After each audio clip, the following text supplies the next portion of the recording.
Hello and welcome to my channel, and this is your first time here. My name is Millie, and today I'm going to be talking about the KVD Vegan Beauty something shake primer, which is their newest product, and it looks like they have an updated logo on it as well. It doesn't say Kathmandu anymore.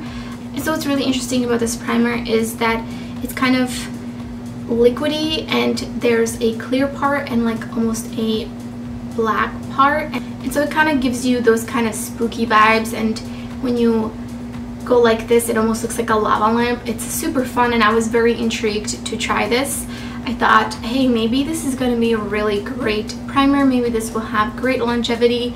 I definitely have a lot of issues with creasing, especially with primers like the P. Louise Base and Makeup Revolution Cut Crease Canvas, where I love using those. I think the blending on them is so easy, but they don't always last me all day. So I was really hopeful for this primer, and I've used it a bunch of times, but I will go more in detail about my thoughts as I kind of do the application part of the video. So as the name implies, you're supposed to shake it like a lot, and then it mixes together, but it kind of separates pretty fast, and it almost looks like a lot of bubbles happening. So you gotta be really quick, which is something I don't love about it.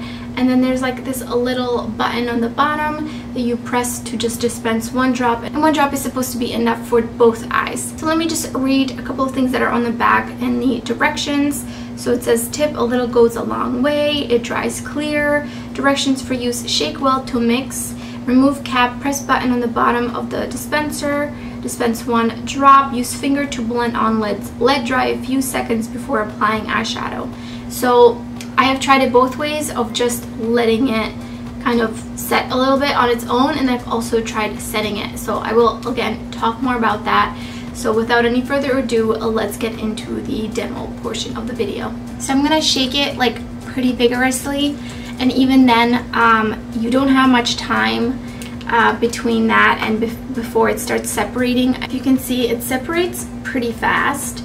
So I actually like to put my finger on it and just shake it that way, and then dispense just really quickly. I just feel like there's a little bit of a learning curve. Okay, so let's try this. One drop. And so I'm just rubbing it out, and as you can see, it's completely clear, which I don't prefer that with my eye primers.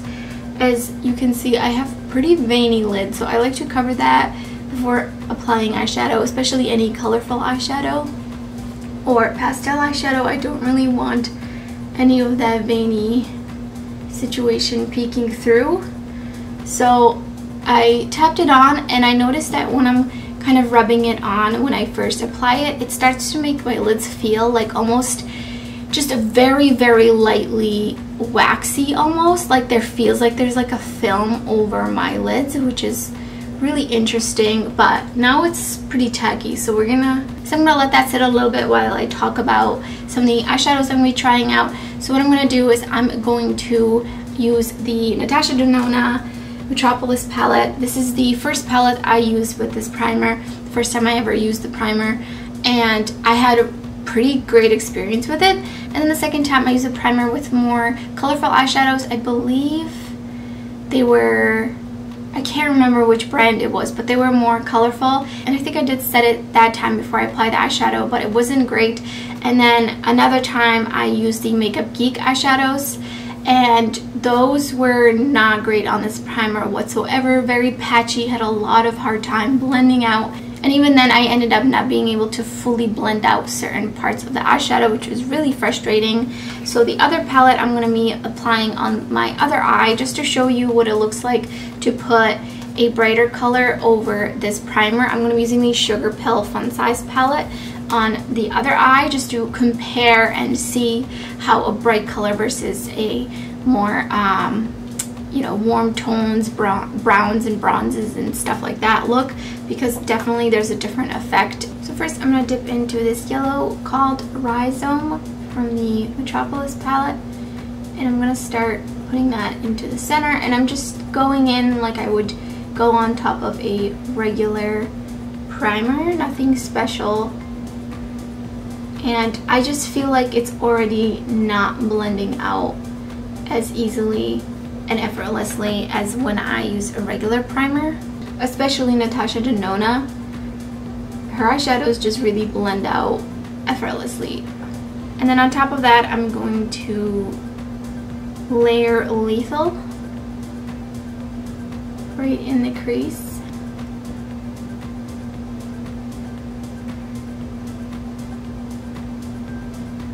And that's applying fine. Also, this is a different formula. This is the cream powder formula. So far it's fine. I mean, we got there. No real patchiness that I can see so far. Next, on the outer corner, I'm going to go in with Royal.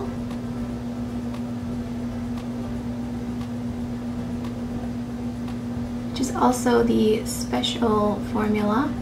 And I'm first just packing it on.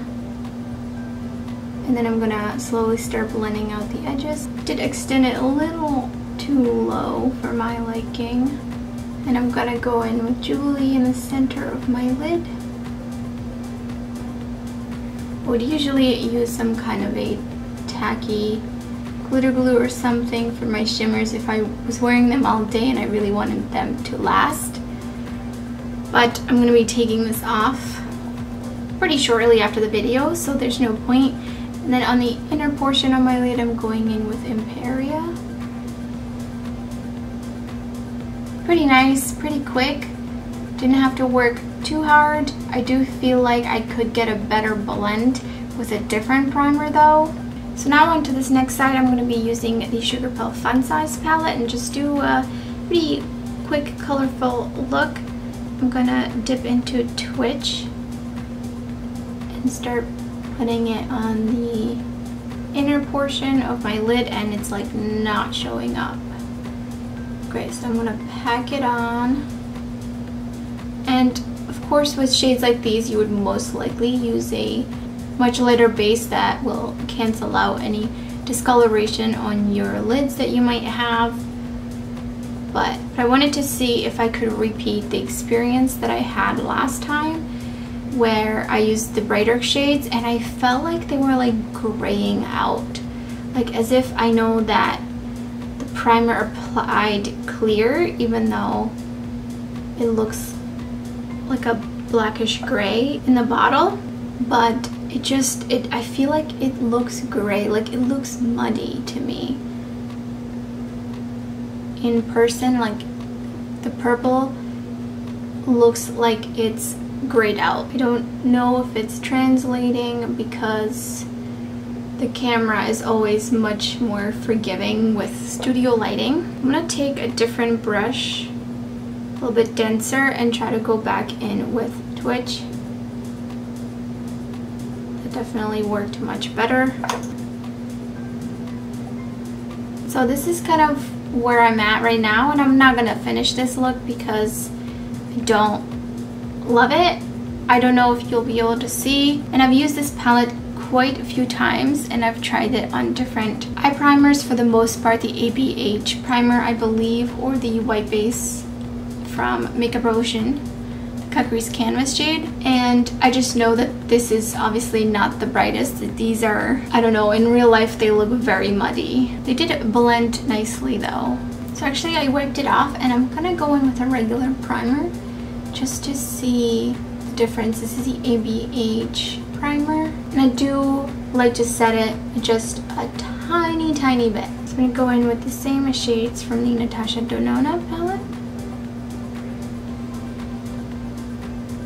I don't know if you can see, but I just feel like this is right from the start, just super quick. And then layering the green.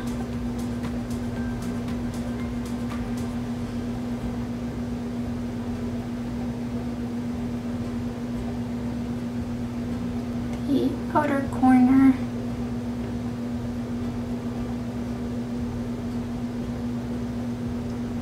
Is it just me, or does this look brighter too?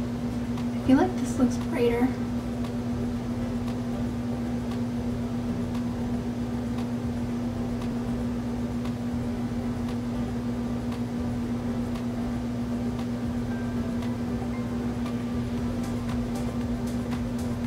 Lastly, the shimmers, which are not going to make a difference really.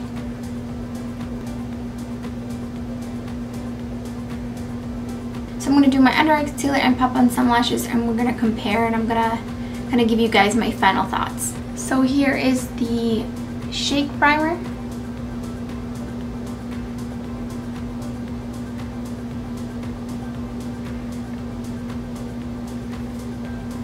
And here is the ABH primer.